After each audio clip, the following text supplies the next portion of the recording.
कथी के केवारी कहना काला लागल दरबार आए कथी के रामंदिला कथी के केवारी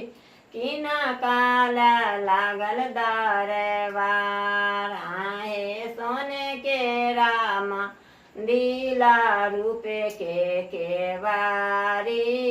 गणपत जिला लागल दरबार आए सोने के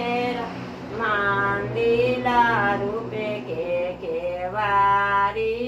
गणपत जिला लागल दरबार आए कथी लागी मंदिला कथी ला केवारी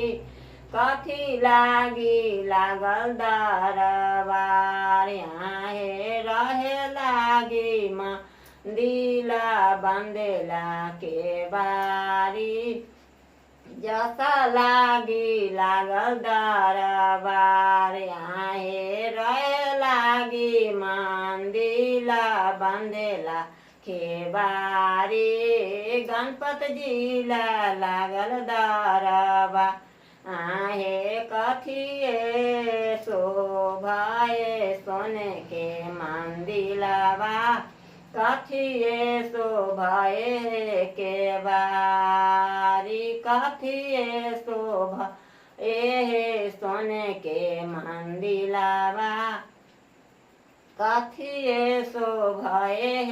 के बारी कथिए शोभा लाना गणपति भगवान लागला उनको ला दरबा आए कथिए शोभा लाना गणपति भगवान उनको लागल दरबार आए पूजा लागी सो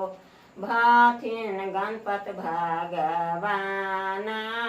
जसा लागी लागल दरबार आहे पूजा लागी शोभथिना गणपति भगवान जसा लागी लागल दरबार।